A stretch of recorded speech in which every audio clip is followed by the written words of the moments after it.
Hello, CrossFit Linchpin. Monday, November 11th, 2019.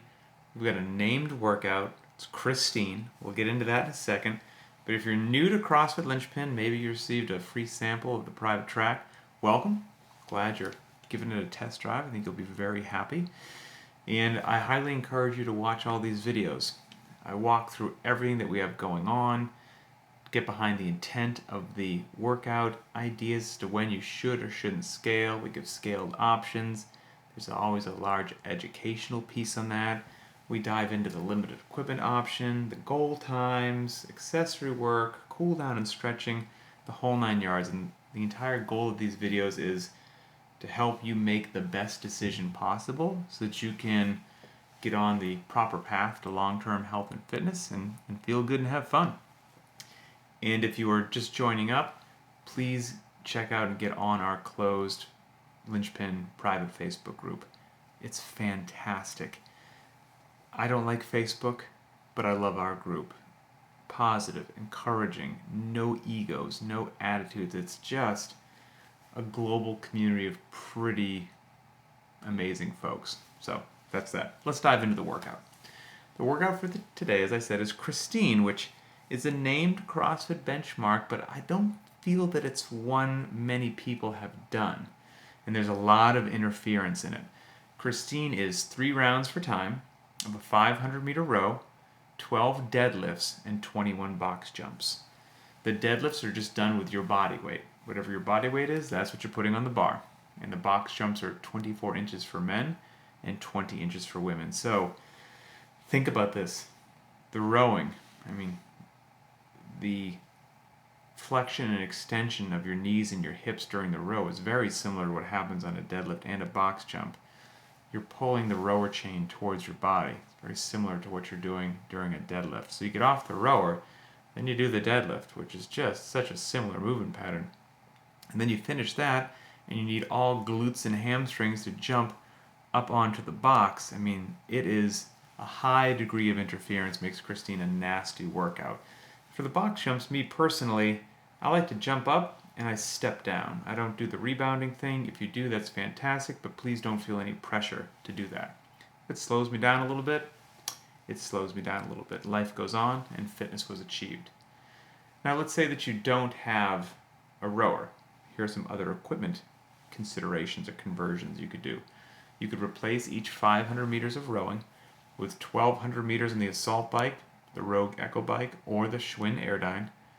You could do 400 meters of running per round, 500 meters on the Concept 2 ski erg, or 1,000 meters on the Concept 2 bike erg. So no matter what you have, we've got you covered. We have a video showing rowing and a video showing the deadlift, so you can brush up on your technique there. Now we have our goal times, and we give 2.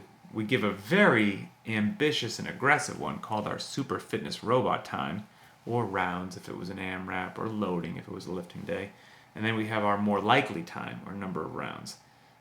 Don't feel bad if you don't get anywhere near the Super Fitness Robot time. They're humanly possible, but they are in the realm of superheroes and ninjas. They're possible, and there are folks that hit them every now and then, and people like to chase them, so we put them there. But most of us are going to fall around the more likely time, and that's excellent. But for today, Super Fitness Robot time would be 10 minutes and 32 seconds or less for men, 12 minutes and 7 seconds or less for women. If you're wondering why there's a difference, I went in to be on the whiteboard, I pulled the historical data of this workout, and both of those times that I just gave you would be in the 80th percentile for this workout. Meaning, if you achieved one of those times, or were faster than one of those times, you were faster than 80% of the people who logged times for this workout. So you're in the top 20% is another way to say it.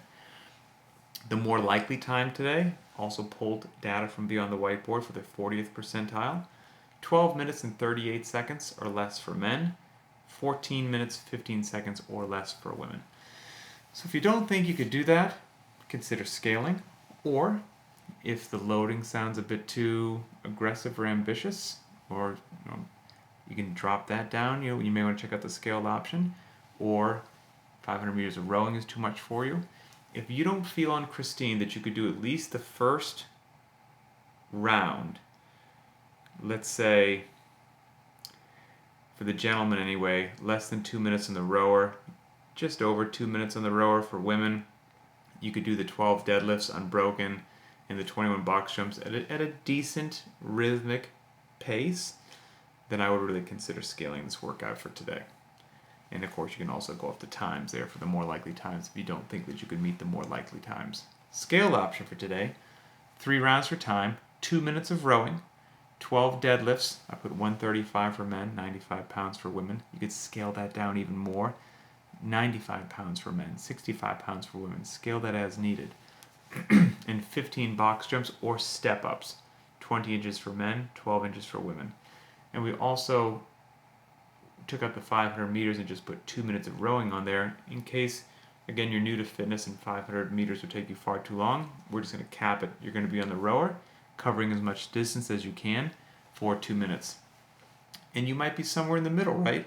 Maybe 500 meters is fine for you. The prescribed box jumps is fine, but the body weight deadlift is a bit much, so you're going to keep it at 12 reps and you're just going to bump that weight down a little bit. Anything, if we had 50 people in front of us, we'd probably need 35 different scaling options to meet the needs of 50 different people.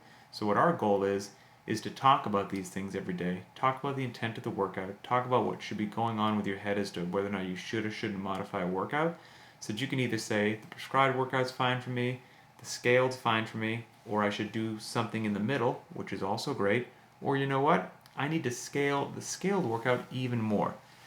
Scaling is not a bad word. Don't let that silly word have any power over you. We say a lot across at Linchpin to remove ego and embrace scaling, and those are not empty words. We truly believe that. So don't let your ego get in the way of making a good decision.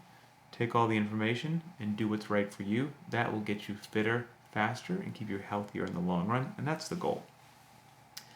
Limited equipment option. So the limited equipment option, that assumes you don't have a rower, you don't have a barbell, you don't have any fancy gear whatsoever. The limited equipment crew, they just have a pair of dumbbells, a pair of 50s for men, 35s for women, because when dumbbells made their appearance in the open several years ago, those were the loadings, so most people procured those loadings. We assume they have a pull-up bar, sturdy, bolted to the wall, a jump rope, and a pair of gymnastics rings just hanging from that pull-up bar, so they're low, they're not even bolted to the ceiling. And with that modest amount of gear, we're building some animals. The limited equipment crew is amazing.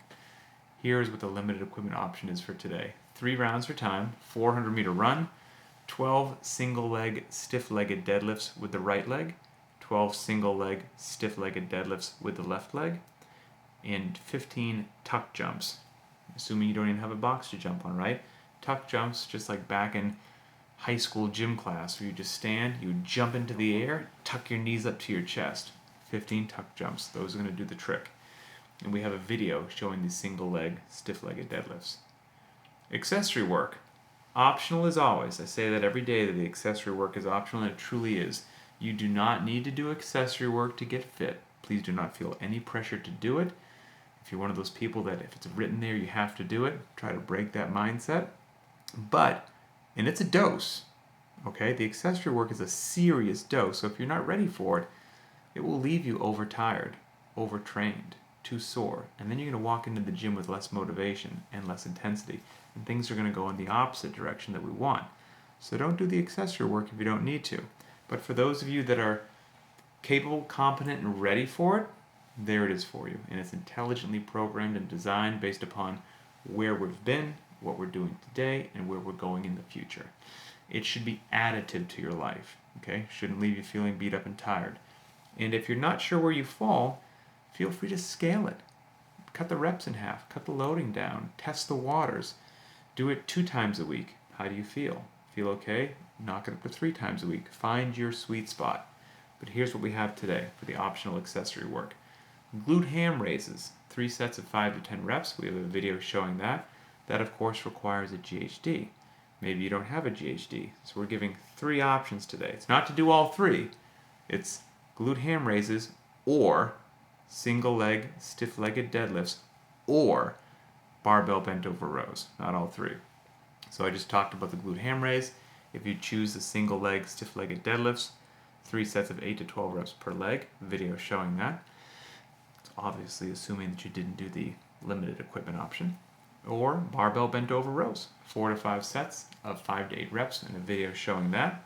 And then we have V-ups, accumulate 25 to 50 repetitions, and a video showing that as well. And we have that range of 25 to 50, depending upon whether you're new to the midline work on the accessory option or a veteran. That's why we got a range in there. Cool down and stretching. Every day our cool down is the same. It's 5 to 15 minutes, casual walking, jogging, biking, or rowing, and then we give you a couple stretches. Traditionally, we give you one upper body and one lower body. We may deviate from that every now and then, but that's the general recipe. If you have some sort of stretching routine that you love, stick with it. That's great.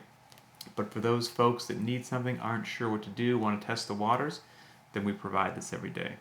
The stretches aren't flashy. They're old school, tried and true stretches that applied consistently produce wonderful results. So consistency is a big deal. Here's what we have today. The glute stretch. Hold that 1 to 2 minutes per side. We have a video showing that. And then foam roller for your back. We have a video showing that as well. That's it. That wraps up Monday, and I will see everybody back here for Tuesday, November 12th.